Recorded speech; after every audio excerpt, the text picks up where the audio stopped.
kita bersama-sama berkumpul, kita percaya ada maksud Tuhan ya. Kita ingin menjadi berkat untuk Surabaya City, Jatim 3, dan kita tadi sudah diberikan berkat yang luar biasa lewat pengaturan waktu dalam waktu 30 menit dari awal sampai doa syafaat sampai semuanya selesai. Saya luar biasa, waktunya benar-benar luar biasa. Kita harus belajar banyak melakukan poin-poinnya dalam waktu 30 menit. Tepuk tangan untuk Surabaya City. Luar biasa ya.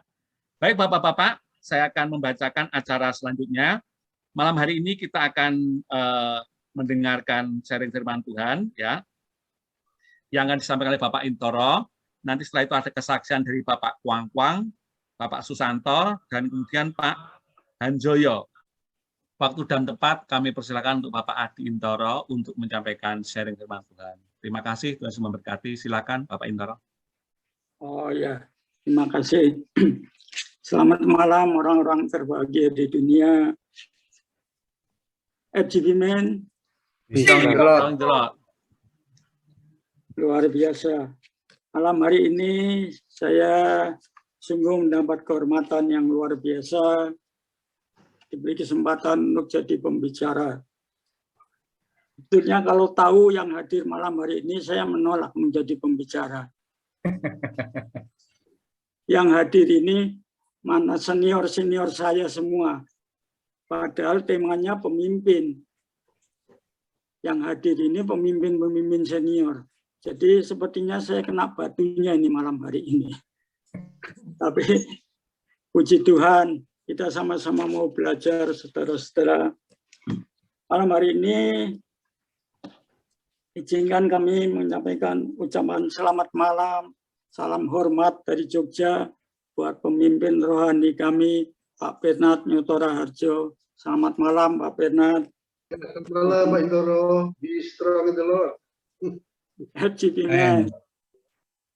Juga ini pemimpin senior saya, Pak Alek dan juga Pak Andreas Adiwijaya. Selamat malam, Pak Alek dan Pak Andreas. Tuhan memberkati Anda selalu malam hari ini. Sugeng Enjang, Mas In. Juga lupa ini Pak Ayung. Wah, luar biasa, sahabat setia saya, pemimpin saya, mentor saya, Pak Ayung. Selamat malam. Tuhan memberkati. Selamat malam. Juga Pak Santoso dan yang lain-lainnya yang tidak bisa saya sebutkan satu persatu. Juga sahabat saya dari Cirebon ini yang setia, Pak Daud Handoko. Selamat malam Pak Daud Handoko dari Cirebon, sudah hadir malam hari ini. Di sini ada Pak Bernard, Pak Santoso. Pak, juga, Pak Iya, selamat malam Pak Daud Handoko. Juga Pak Indro Respati, sudah lama enggak ketemu ini Pak Indro Respati, sekarang di Jakarta ya Pak Indro? Iya Pak, saya tinggal Pak, nyangkulnya di Jakarta Pak, nyangkulnya. Wah, salam dari Jogja. Jogja kangen Pak Indro. Kapan-kapan. Iya, ya. Dan juga teman-teman dari Yogyakarta yang saya kasih, para pengurus dan juga regional presiden Pak Beni yang saya cintai. Ini ada Pak Bernard, Pak.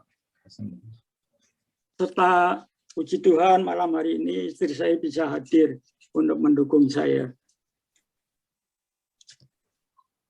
Bapak, Ibu, saudara yang saya hormati, kalau kita lihat tema malam hari ini, bahwa Tuhan telah menjanjikan pimpinannya, sebetulnya kita tidak ragu-ragu lagi kali ditunjuk untuk menjadi pemimpin. Tapi masalahnya banyak sekali alasan, baik itu keluarga, baik masalah pekerjaan, bisnis, maupun masalah waktu, dan juga masalah uang. Tapi kalau kita lihat di dalam kitab Kejadian pasal 1 ayat yang 26 dan 28, di situ ada kata berpuasalah. kata berkuasalah adalah identik dengan pemimpin. Artinya, sejak semula ini Tuhan menciptakan manusia dengan maksud supaya manusia itu bisa menjadi pemimpin untuk melakukan pekerjaan Tuhan, baik itu pekerjaan besar maupun pekerjaan yang kecil. Saudara, panggilan untuk pemimpin adalah pola yang selalu muncul di Alkitab.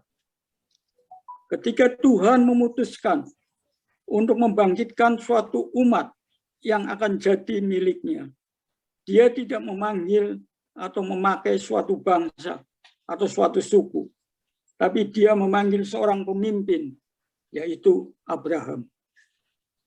Ketika Tuhan hendak memimpin umatnya keluar dari tanah Mesir, Dia juga tidak memakai satu kelompok orang, tapi Tuhan membangkitkan seorang pemimpin untuk melakukan tugas itu, yaitu Musa. Ketika waktunya untuk umatnya masuk ke dalam tanah perjanjian, Tuhan juga memakai seorang pemimpin, yaitu Yosua. Dari itu, kita bisa mengambil kesimpulan bahwa setiap kali Tuhan ingin melakukan sesuatu yang besar, Dia memanggil seorang pemimpin untuk maju. Malam ini, Tuhan juga masih memanggil pemimpin-pemimpin untuk melakukan pekerjaannya, baik pekerjaan besar maupun pekerjaan kecil di komunitas yang kita cintai ini, yaitu FGB MFI. Malam hari ini, mari kita baca sama-sama bagaimana janji Tuhan untuk para pemimpinnya. Kita baca di dalam Yesaya 42 ayat yang ke-16. Yesaya 42 ayat yang ke-16.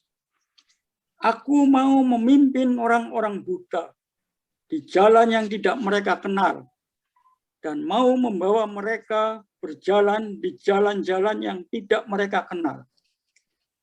Aku mau membuat kegelapan yang di depan mereka menjadi terang, dan tanah yang berkeluk-keluk menjadi tanah yang rata.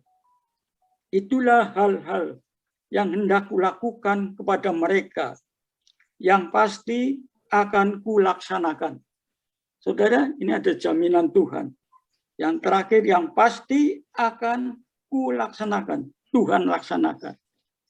Kalau kita bicara ayat ini, bahwa Tuhan mau memimpin orang-orang buta, artinya orang-orang yang berharap dan selalu bergantung pada Tuhan, di jalan yang tidak mereka kenal.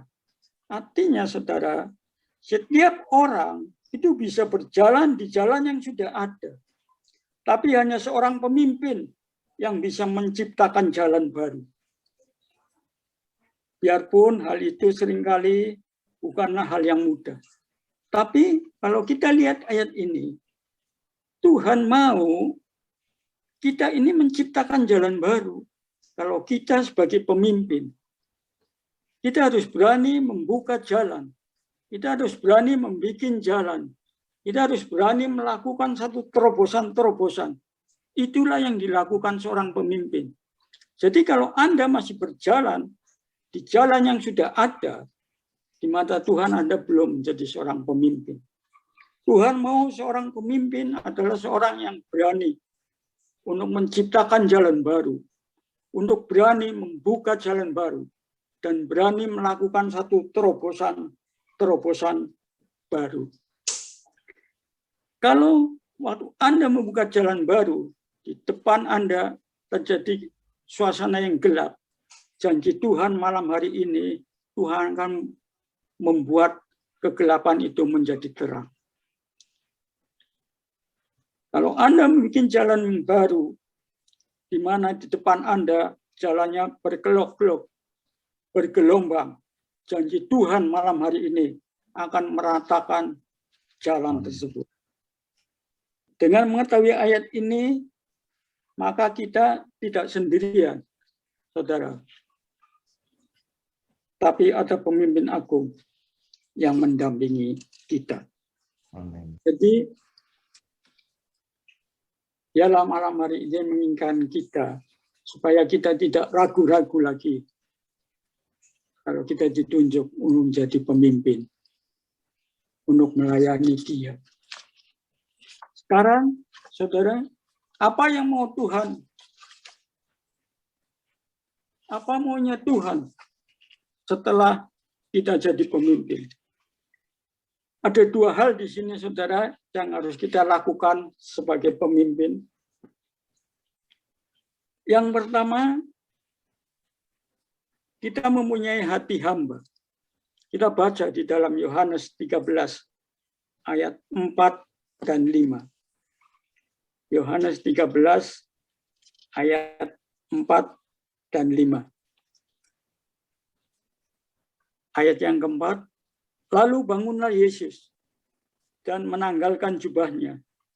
Ia mengambil selai kain lenan dan mengikatkannya pada pinggangnya.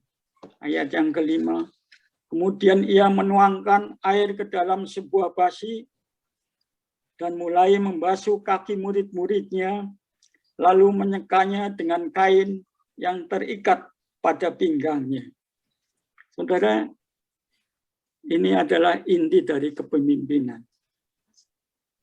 Waktu Anda memikirkan tentang pelayanan, apa yang terbayang oleh Anda? Anda harus tahu bahwa pelayanan bukanlah masalah posisi, atau masalah kedudukan, atau masalah jabatan, atau masalah kemampuan. Tetapi pelayanan adalah masalah sikap hati kita, yaitu hati hamba. Dulu waktu Pak Ardian masih jadi NP, Nasional Presiden, sering ngirim ayat pada saya, dan saya sebagai bawahan langsung saya balas. Suatu hari saya membalasnya begini, terima kasih Pak NP atas renungan paginya yang sudah menguatkan saya pagi hari ini. Nah, berapa lama Pak Ardian ini membalas saya, WA saya, Pak Intoro betul saya ini sebagai Nasional Presiden, tapi saya risih kalau dipanggil NP. Karena NP itu adanya waktu di ruang meeting. Kalau di luar ruang meeting, kita sama-sama member. Jadi panggil saja saya Ardian atau Pak Ardian. Oh, luar biasa, saudara. Itulah seorang pemimpin yang punya hati hamba. Karena dia tahu bahwa pelayanan adalah bukan masalah kedudukan, jabatan, atau posisi. Tapi pelayanan adalah merupakan sikap hati kita. Jadi kalau Anda sudah merasa kedudukan Anda sekarang sudah tinggi, Anda berarti pelayanannya sudah hebat, luar biasa. Belum tentu, saudara. Di mata Tuhan, pelayanan ini merupakan sikap hati Anda. Jadi, yang dimiliki Tuhan adalah seperti Tuhan Yesus mencontohkan kepada murid-muridnya, supaya kita mempunyai hati hamba. Nah, di sini ada 5 kriteria bagi pemimpin yang punya hati hamba.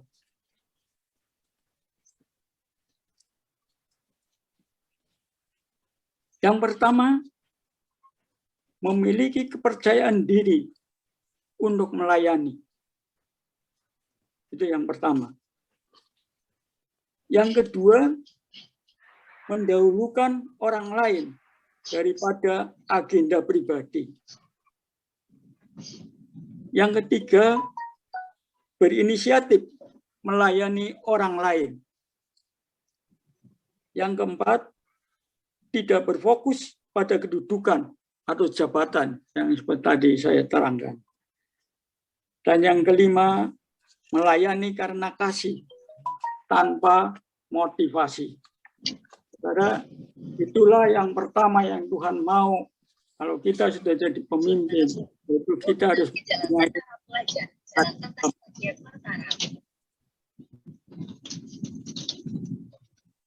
sekarang yang kedua, saudara, Seorang pemimpin jalan tentara pelajar.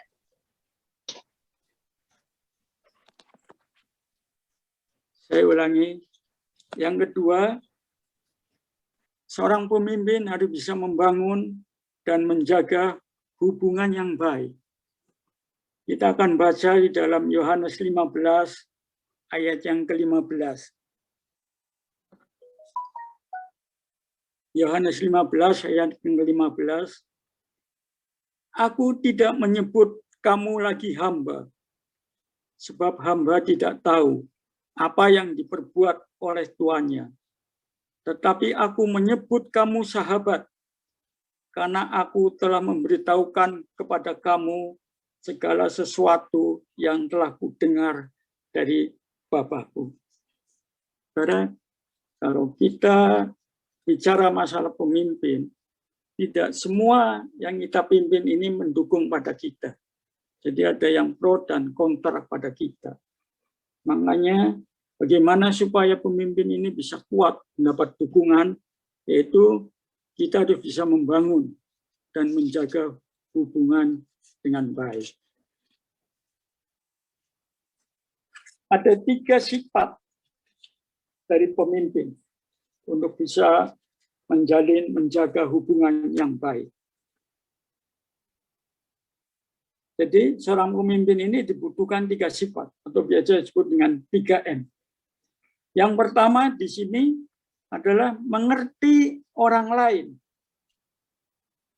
Artinya kita jangan memperlakukan semua orang ini dengan cara yang sama, karena mereka punya kepribadian yang berbeda-beda. Kalau kita melakukan semua yang kita pimpin dengan cara yang sama, maka dukungan pada kita akan lama-lama kendor. Karena mereka mempunyai kepribadian yang berbeda-beda. Dulu waktu saya masih kuliah di semester akhir, saya pernah kerja jadi sales di sebuah perusahaan yang agak besar di Semarang. Dan waktu itu perusahaan itu menjual produk dari Hong Kong dan produk yang baru masuk Indonesia. Dan saya di training oleh, karena itu dari Hong Kong datang training saya. Salah satunya ya ini, mengerti orang lain. Jadi dia bilang, sebelum saya masuk menawarkan produk itu, kita harus tahu pribadi orang yang akan saya tawarkan. Itu ke direktur pabrik ya. Jadi kita harus tahu pertama rumahnya di mana, tanggal lahirnya. Bukan dia saja, tapi tanggal lahir istrinya, anak-anaknya, supaya dicatat semua. Juga hobinya apa, kesukaannya apa. Jadi kita supaya mengenai data pribadinya, saudara. Baru setelah kita tahu, kita baru menawarkan produknya. Dan saudara, kalau hari ulang tahunnya, perusahaan juga tidak lupa untuk memberi hadiah ulang tahun. Nah itu cuma roti atau buah. Ini sebagai satu ikatan hubungan, saudara. Memang luar biasa dampaknya. Jadi kita tidak bisa memutus hubungan begitu saja. Hubungannya terjalin dengan baik, saudara. Dan di sini pemimpin juga begitu.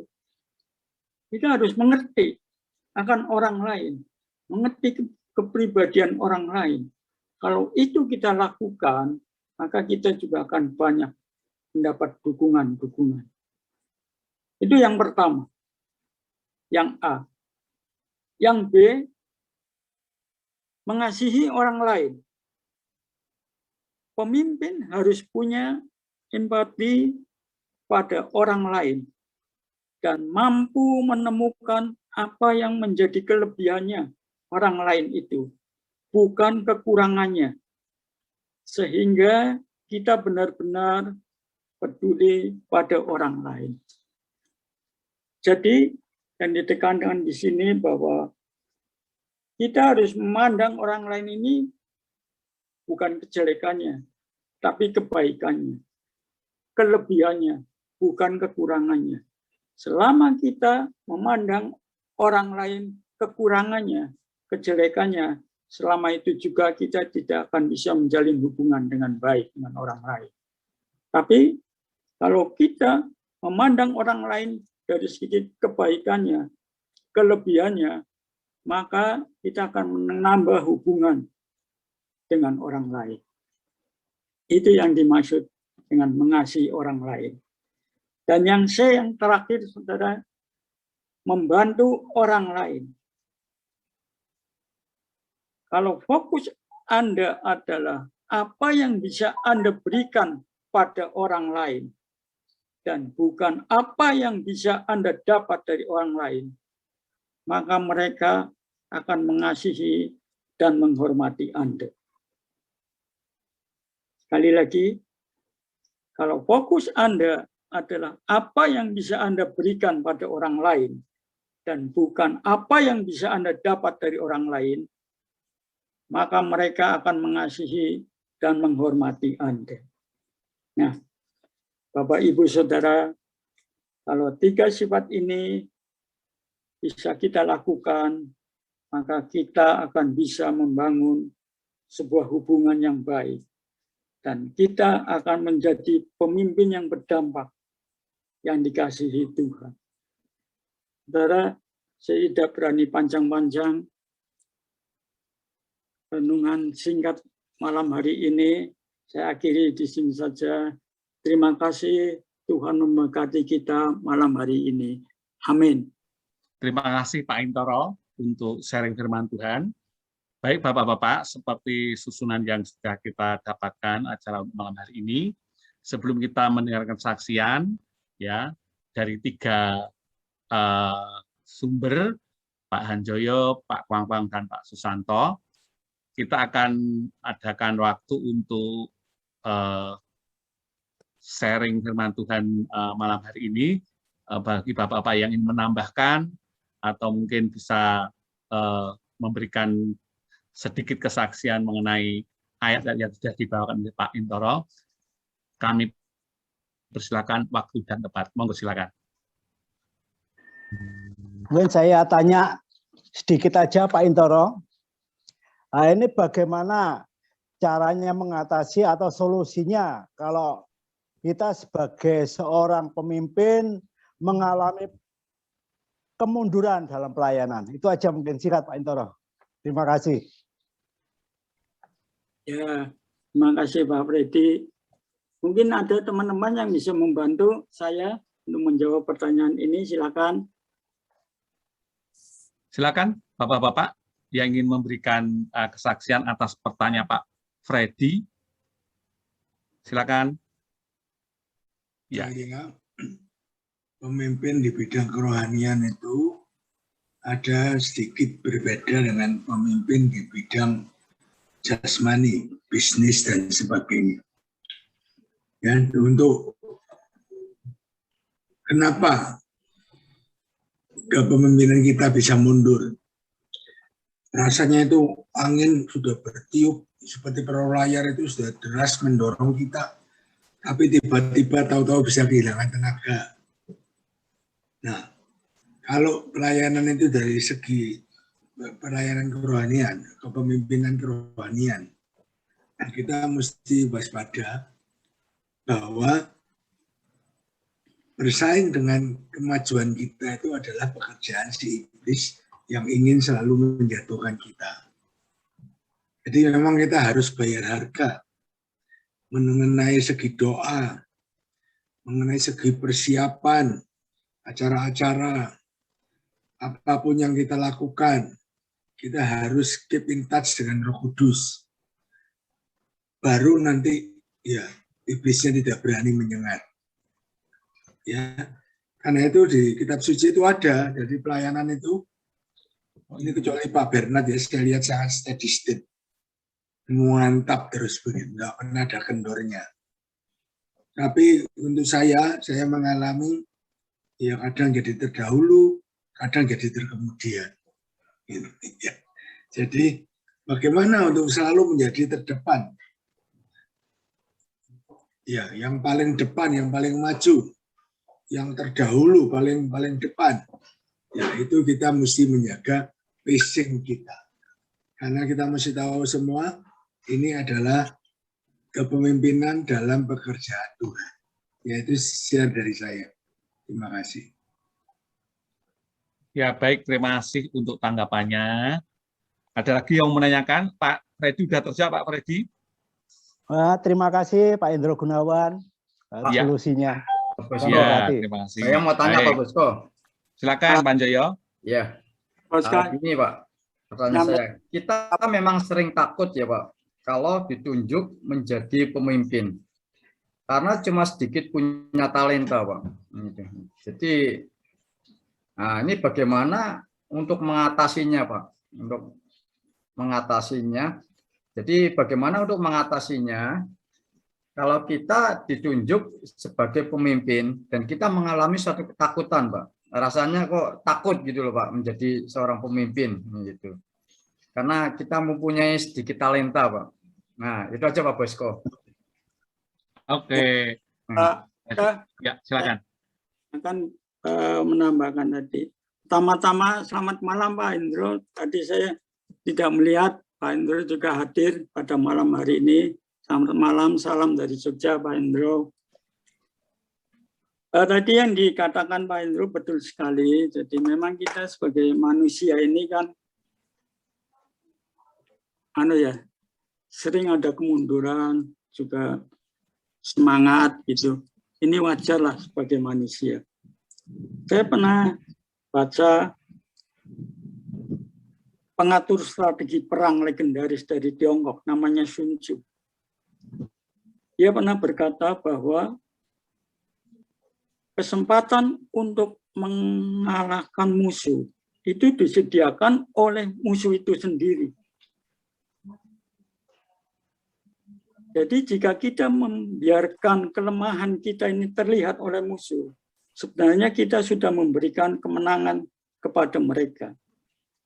Jadi kemenangan ini lebih ditentukan bukan oleh kekuatan lawan, melainkan daripada kelemahan kita sendiri.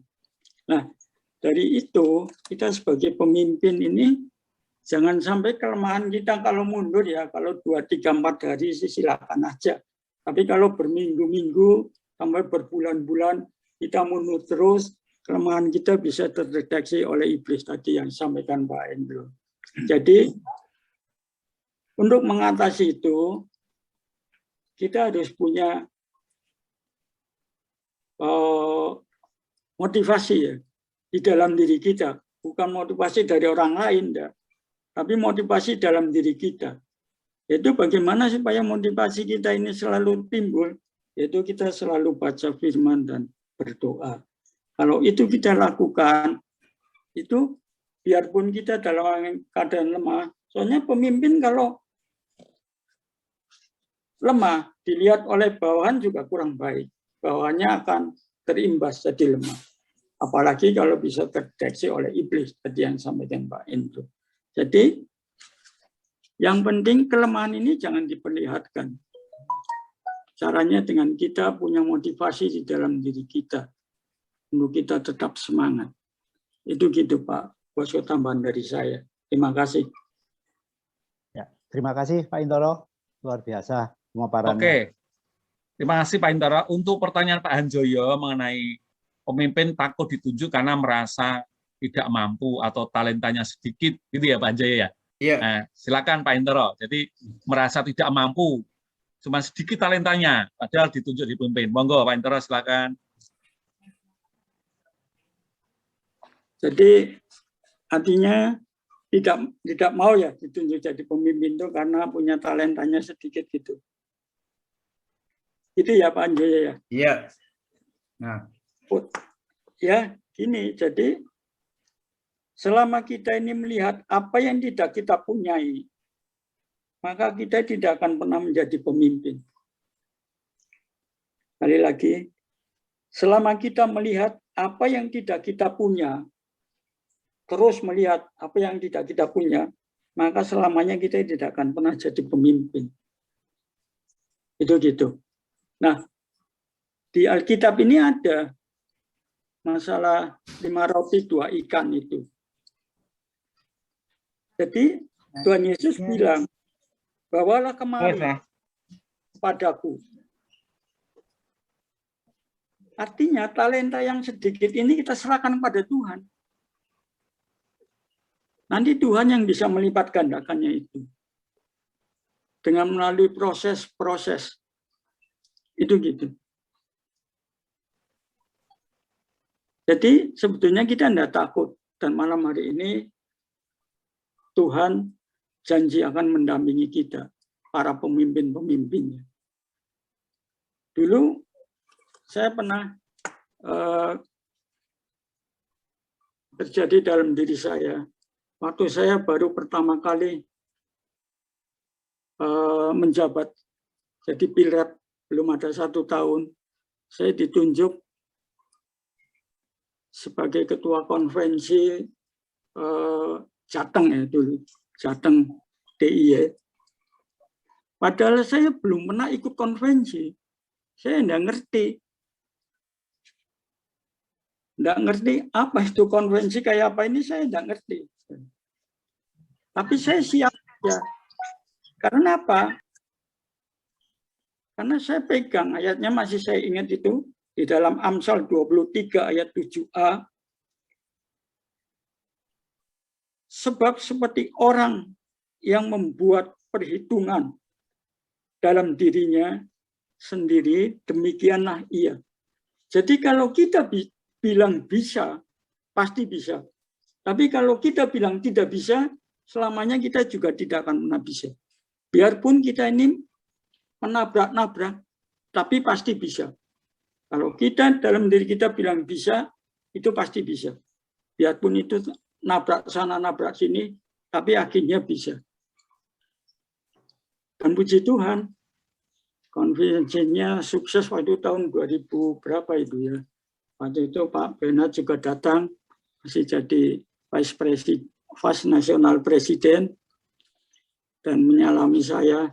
Waktu itu bangga sekali seorang pilot beri salam oleh National Vice President. Luar biasa. Jadi, saudara, itu tidak usah takut. Yang penting di dalam diri kita. Kalau kita bilang bisa, pasti bisa. Karena Tuhan akan melipat gandakan talenta-talenta kita. Kalau kita percaya dan bergantung pada Tuhan saja. Gitu Pak Anjoyo. Mungkin ada yang lain yang mau menambahkan, silakan. Ya, terima kasih Pak Intoro pencerahannya. Oke, baik Bapak-Bapak. Ya, untuk sementara pertanyaan kita cukupkan sekian. Jika nanti misalnya ada tanya jawab atau mungkin ada sesuatu bisa disampaikan, nanti bisa langsung ke Pak Intoro ya. Itu ada untuk Anda langsung chatting, ya, minta nomor handphonenya atau bagaimana. Baik, karena waktu, terima kasih Pak Intoro. Prinsipnya adalah bagaimana kita menjadi seorang pemimpin adalah satu, percaya firman Tuhan. Ya, kalau kita berpikiran mampu pasti mampu, tapi memang harus dikuasai Roh Kudus, karena memang memilih antara merasa mampu dan tidak mampu itu juga sulit. Sehingga kalau kita dikuasai Roh Kudus, kita akan berjalan sesuai firman Tuhan. Jadi haleluya, kita punya Roh Kudus yang akan memampukan kita melakukan firman. Jadi tidak hanya cuma mengerti, membaca, tapi kita melakukan. Itu perlu kekuatan Roh Kudus. Puji Tuhan, malam hari luar biasa, Roh Kudus yang membuat kita jadi pemimpin yang unggul, handal untuk nama Tuhan dipunyakan di pelayanan Free Gospel. Terima kasih Pak Intoro, Tuhan Yesus memberkati. Silakan bersaksi, Bapak Kwangwana pengusaha otomotif showroom ya di Yogyakarta. Beliau akan bersaksi. Waktunya 7 menit, waktu dan tempat kami persilakan. Terima kasih. Ya, shalom, nama saya Kwang ya. Saya punya istri 1, punya anak 4 ya. Saya di Full Gospel ini sekarang menjabat menjadi RVP di Yogyakarta ini. Tapi pertama-tama kali saya mau mengucapkan dulu terima kasih sama Pak Intoro ya. Karena semuanya ini saya bisa sampai sekarang ini masih berada di wadah Full Gospel ini, di dalam pelayanan Full Gospel. Ini dulu pertama-tamanya juga satu memang pertama dari Tuhan ya. Tapi pertamanya dari Pak Intoro juga ya, yang Pak Intoro yang dari dulu gigih. Setelah saya mau melayani di Full Gospel lagi, itu Pak Intoro tetap gigih terus mengajak saya melayani ke sana kemari, memberi tugas-tugas sama saya. Akhirnya saya masih jadi mau, ibaratnya jadi kerasan gitu saya pelayanan di wadah Full Gospel ini. Karena dulunya saya sudah nggak kerasan pelayanan di Full Gospel. Karena di Full Gospel saya ngira kok, aduh, pelayanan kok cuman kayak gini gitu ya. Tapi saya terima kasih sama Pak Intoro yang mana dulu membimbing saya, mengajak saya terus untuk maju terus sampai sekarang ini. Saya mau menyaksikan kemurahan Tuhan yang terjadi di dalam kehidupan saya ya. Saya cuma mau menyaksikan ini ya, bahwa Full Gospel ini benar-benar milik Tuhan gitu ya. Dulu saya memang mengenal Full Gospel itu dari tahun 2003. Dari 2003 saya setelah 2001 saya bertobat, terus saya sekolah pendalaman Alkitab di Ungaran gitu ya. Setelah lulus gitu saya pulang ke Kota Magelang, terus saya diajak teman dikenalkan Full Gospel ini. Terus dari 2003 itu saya ikut rajin terus di Full Gospel di Magelang ya, sampai 2007 sampai 2008, dan setelah itu saya pindah ke Yogyakarta. Saya masih pelayanan di Full Gospel terus, tapi Full Gospel lama-lama saya nggak mau pelayanan Full Gospel karena saya ngira wah Full Gospel cuman gitu-gitu aja gitu, nggak ada apa-apanya. Nah, akhirnya saya banyak pelayanan ke gereja. Terus saya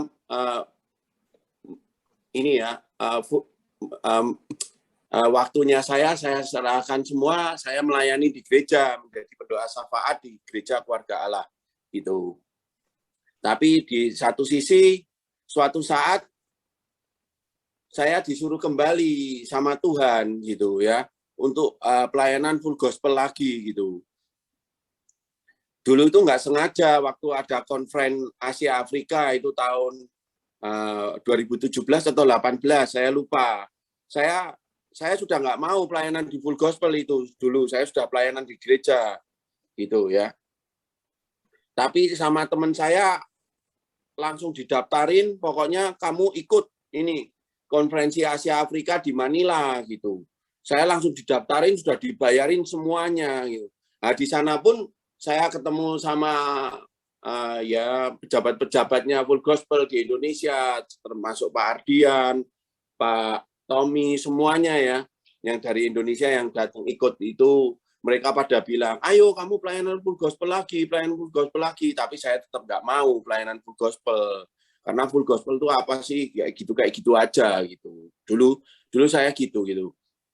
Terus akhirnya saya malah ini ditegur sama Tuhan itu.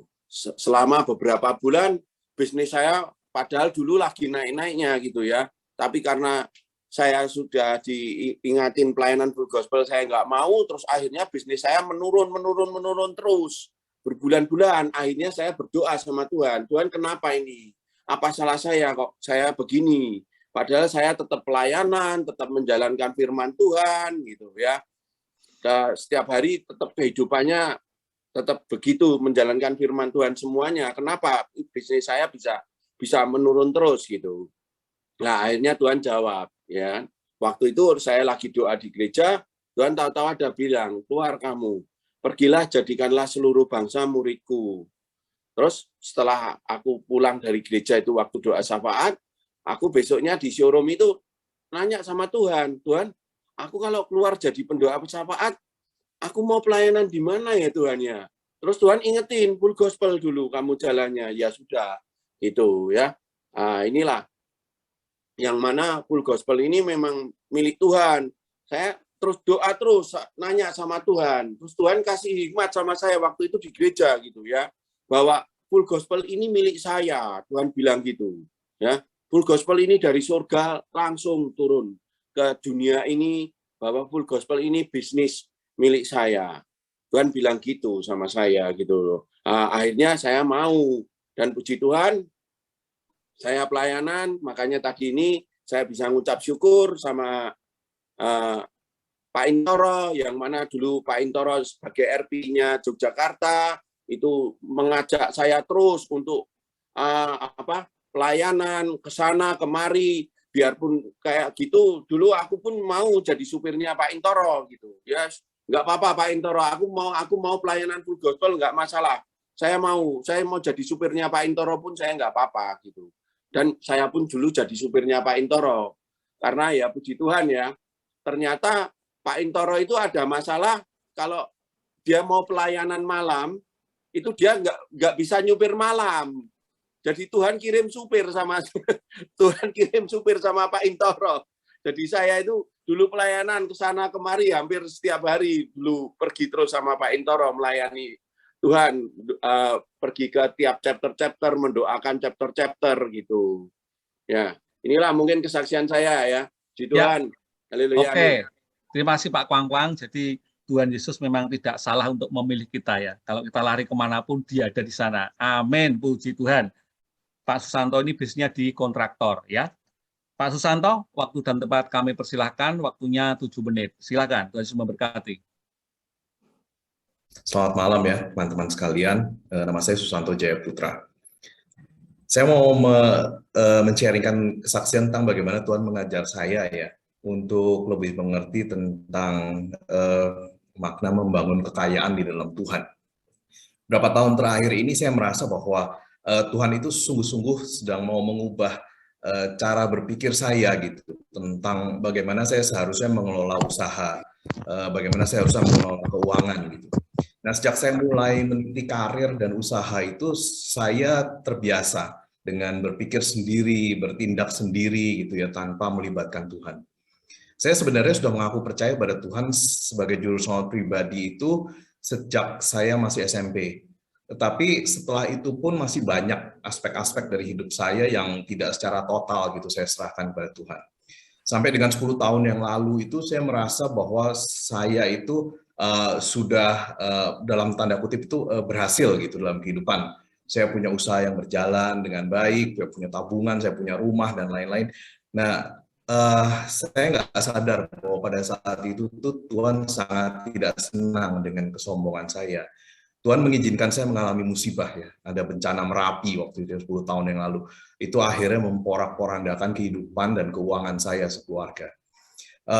Waktu itu saya benar-benar kondisinya terpuruk dalam keluarga, dengan keluarga.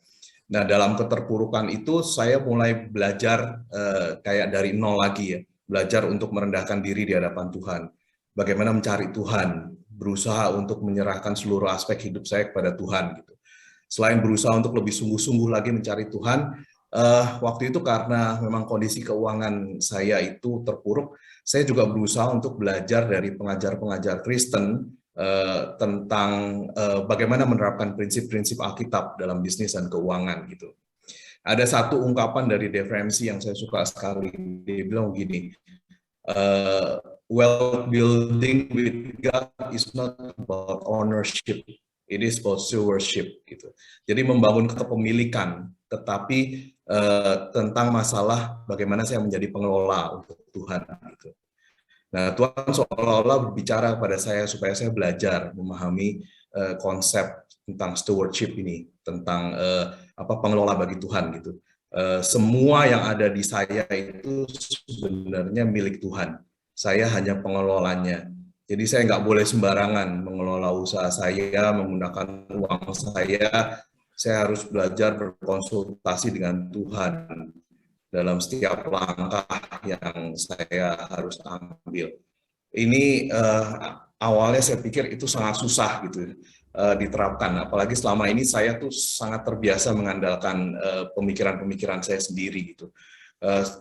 Saya dituntut untuk berkata bahwa uang yang ada di rekening saya, walaupun itu tercatat atas nama saya, itu bukan milik saya, tapi miliknya Tuhan.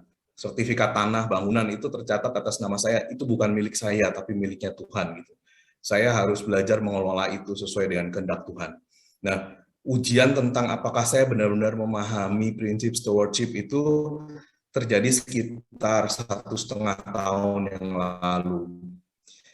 Saya sebenarnya mulai pindah ke Jogja dari Magelang itu sekitar 6 tahun yang lalu. Beberapa waktu setelah kami sekeluarga pindah, saya itu diminta untuk mengurus salah satu usaha yang dimiliki oleh mertua saya. Dia itu punya satu usaha di sini. Usahanya itu dijalankan oleh adik dari mertua saya, gitu, bisnis penjualan oksigen. Nah, adik mertuanya saya ini pengen mundur dari usaha ini dengan alasan kondisi jantungnya itu sudah nggak sehat. Gitu. Awalnya saya sama istri, saya nggak mau terima, saya menolak, kami menolak karena kami sebenarnya punya usaha sendiri, penjualan oksigen yang dipegang oleh paman istri saya ini. Tapi karena berusaha untuk taat pada orang tua gitu, mertua saya, jadi orang tua istri saya itu minta saya untuk kami untuk ngurusi, kami berdua akhirnya nggak bisa menolak. Kami akhirnya terpaksa menerima tanggung jawab untuk mengelola usaha ini. Setelah kami jalankan sekitar 2,5 tahun, itu kami dapati bahwa usaha ini memang tidak dijalankan dengan baik.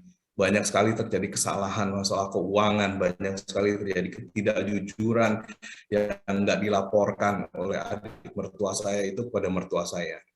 Semua mismanagement ini akhirnya menyebabkan sekitar 1,5 tahun yang lalu kami memutuskan untuk menutup usaha ini. Tapi dengan menutup usaha ini bukan berarti semua masalah itu selesai. Kami masih harus menanggung beberapa pembayaran jaminan pengembalian botol oksigen. Nilainya itu sampai belasan juta setiap bulan. Istri saya itu sempat stres dan protes gitu, karena merasa bahwa baik papahnya dan pamannya itu kayak seolah-olah lepas tangan, kayak membiarkan kami itu mengurus sendiri masalah ini. Kami bisa saja juga lepas tangan dalam masalah ini, karena memang sebenarnya tanggung jawab terbesar itu bukan di kami gitu. Tapi kalau kami tempuh langkah ini, berarti kami harus siap juga melibatkan pengacara. Bisa berakhir dengan ini dua keluarga besar bisa pecah. Gitu. Nah, di saat-saat seperti ini saya diingatkan lagi tentang prinsip stewardship tadi. Semua uang yang ada di tabungan kami itu bukan milik kami, itu miliknya Tuhan. Dan saya sama istri kita berdoa, kita tahu bahwa Tuhan mau kita pakai itu untuk menyelesaikan masalah penutupan usaha ini. Jadi kayaknya seolah-olah Tuhan bilang, ayo diabsorb, diambil alih beban-beban itu. Gitu. Walaupun itu bukan tanggung jawab kami, tapi kami belajar membuktikan bahwa Dia memang benar-benar Dia pemilik semua yang ada di sekitar kami. Termasuk usaha oksigen ini. Walaupun kami harus mengeluarkan belasan juta setiap ya. Mohon agak dipercepat waktunya. Terima kasih, silakan. Ya. Jadi walaupun kami harus mengeluarkan belasan juta setiap bulan, Tuhan selalu menyediakan pemasukan pada kami, sehingga kami bisa tetap menjalankan kehidupan kami dengan baik. Dan usaha kami yang lain juga nggak terganggu. Saya percaya bahwa Tuhan itu mengizinkan banyak hal terjadi supaya kita itu bisa belajar untuk bisa benar-benar taat berusaha untuk setia sama Tuhan. Ya, terima kasih atas kesempatan untuk memberikan kesaksian ini. Tuhan Yesus memberkati kita semua. Baik, terima kasih. Saya kembalikan Pak Susanto. Ya, terima kasih luar biasa. Jadi bagaimanapun Tuhan itu selalu akan membawa kita kepada rel yang benar, meskipun sudah melangkah, sudah banyak pengalaman dan seterusnya, Tuhan akan ambil kita tepat pada waktunya, dimasukkan lagi dalam rencananya. Luar biasa. Saya kembalikan ke Pak Halim, Surabaya. Waktu dan tempat kami persilakan. Oke, terima kasih Pak. Jogja luar biasa. Kita beri tepuk tangan dulu untuk tim dari Yogyakarta. Haleluya. Oke, mungkin saya bisa sampaikan dulu ya, yang apa yang tadi yang Pak Handoyo, pertanyaan Pak Handoyo ya, yang menarik ya. Yaitu tentang bagaimana Anda punya talenta ya untuk ya betul ya Pak Handoyo? Iya, betul Pak Salim. Anda punya talenta untuk ini, untuk memimpin ya. Ya, saya mau sampaikan share sedikit lah ya. Awal mula saya juga sama, saya tidak punya kemampuan ya dalam info gospel atau untuk berbicara aja nggak sanggup. Waktu masih muda aja saya punya pengalaman yang paling pahit itu ya. Dalam persekutuan doa, saya ditunjuk untuk bersaksi. Wah, ini sudah pergumulan yang luar biasa bersaksi. Bicaranya sudah gagap.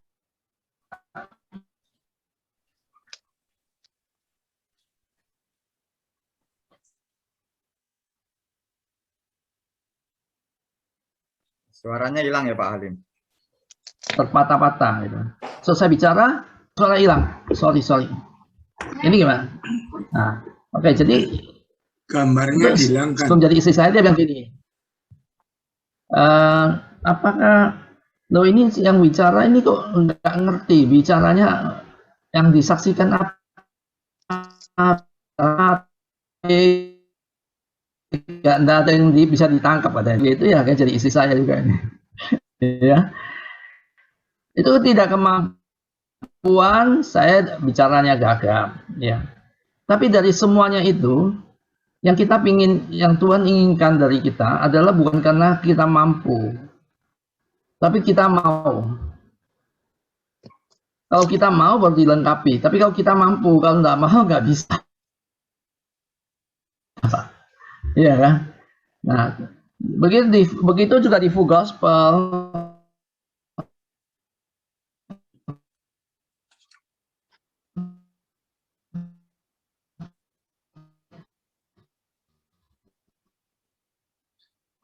Saya nggak jabat apa-apa di Full Gospel, bukan chapter mati, saya bangkitkan mereka, saya kumpulkan mereka.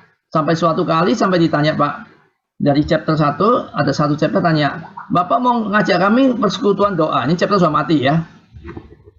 Jabatan Bapak apa gitu loh. Tolong sebutkan jabatannya.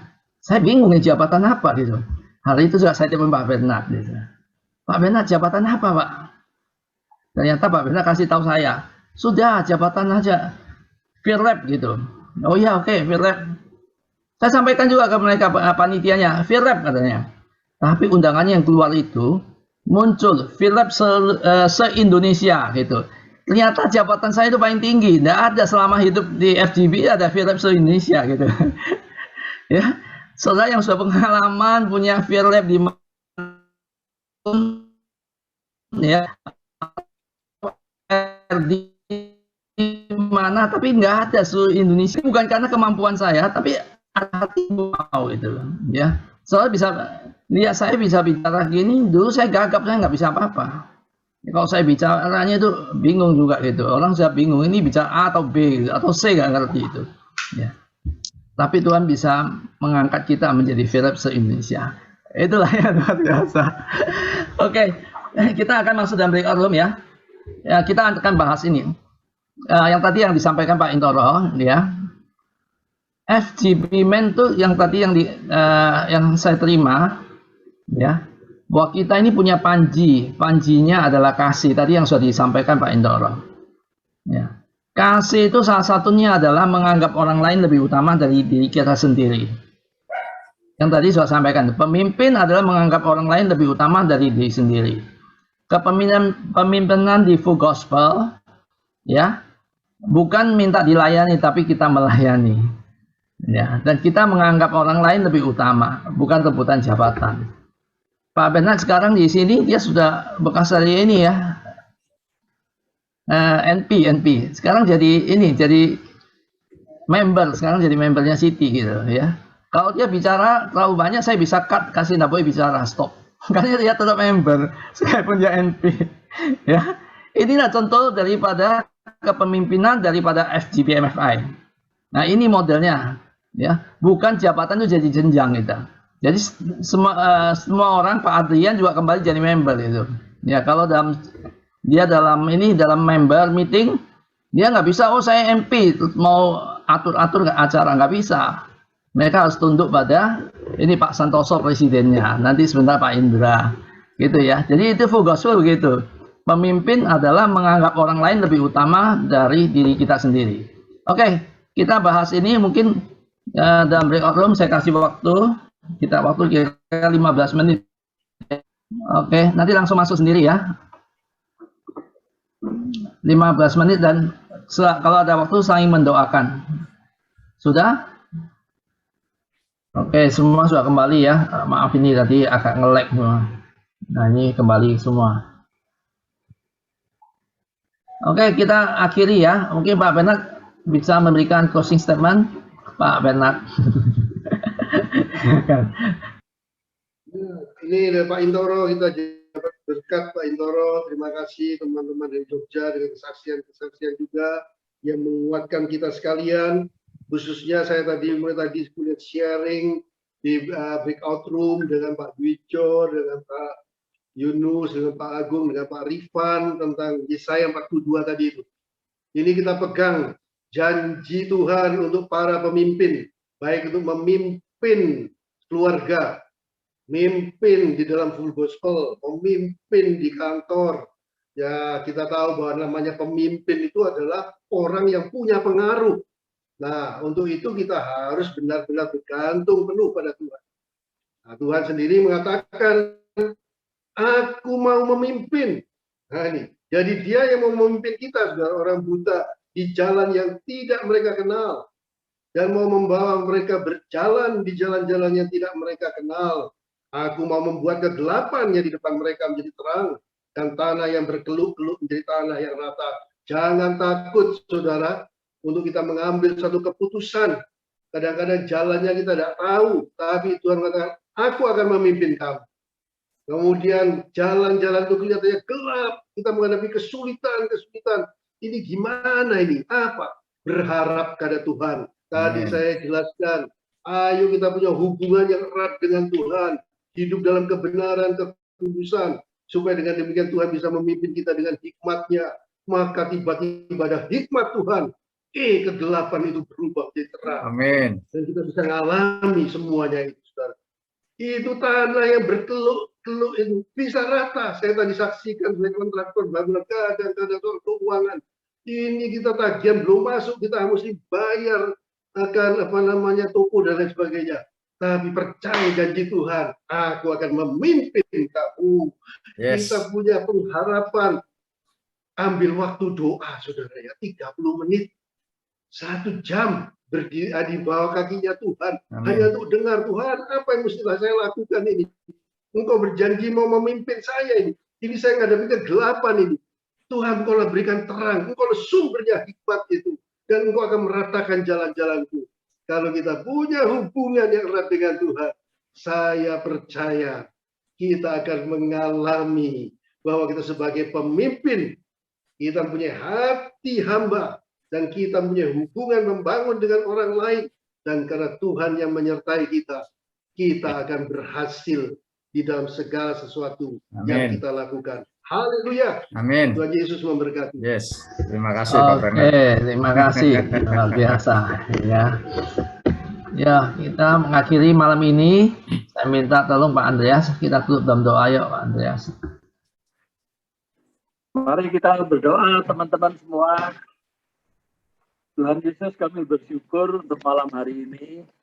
Kami sudah boleh menyelesaikan fellowship kami dari awal hingga akhirnya. Banyak hal kami sudah mendengar melalui kesaksian-kesaksian yang sudah disampaikan. Bagaimana Tuhan, Engkau sungguh ajaib. Amin. Juga melalui firman-Mu, Tuhan mengajarkan kami bagaimana menjadi seorang pemimpin itu. Itu sebabnya Tuhan, biarlah setiap kami, para pemimpin-pemimpin, baik di dalam rumah tangga maupun di dalam organisasi apapun tingkatannya. Tapi kami tak sadar kami adalah pemimpin. Itu sebabnya Tuhan, berikan setiap kami hikmat-Mu, kami boleh mengerti, agar kami cakap memimpin, baik di dalam rumah tangga kami, di chapter kami, maupun di regional kami. Supaya melalui keberadaan kami semua, kami boleh saling menghargai, toleransi satu dengan yang lain, mendengar, mau menyadari keberadaan setiap kami. Itulah seorang pemimpin. Sebagaimana Tuhan memberikan teladan kepada kami, bagaimana seharusnya membawa diri kami, supaya melalui kehidupan kami boleh menjadi berkat di keluarga kami, di chapter kami, bahkan di regional kami, termasuk juga di sekitar kami. Terima kasih Tuhan, Tuhan sudah memimpin acara ini dari awal sehingga akhirnya. Kami juga mengucap syukur Tuhan untuk teman-teman kami dari Yogyakarta, DIY, maupun ada yang dari Cirebon, ada yang dari kota lain lagi, dari Jawa Timur. Cukup bersyukur Tuhan. Amin. Pertemuan ini kami lebih dipersatukan lagi untuk kami tetap setia sampai akhir. Tuhan, pada akhir acara ini kembali kami mengucap syukur. Kami mau kembalikan segala pujian, ucapan syukur kami ke dalam tangan Tuhan. Dan di dalam nama Tuhan Yesus, kami alaskan doa ini. Haleluya. Amin. Amin. Amen.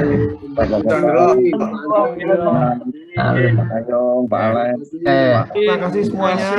Teman-teman, Tuhan berkati. Terima kasih Pak Intoro. Terima kasih. Kunjungannya dari Pak Alim. Ya, makasih. Terima kasih. Ya, Pak Jo. Terima kasih. Terima kasih Pak Alim. Ya, malam semua Bapak-bapak. Terima kasih. Terima kasih Pak Johan. Teman-teman Pak Kunjoro, terima kasih Pak Dr. Kunjoro. Pak Andreas, terima kasih Pak Andreas. Pak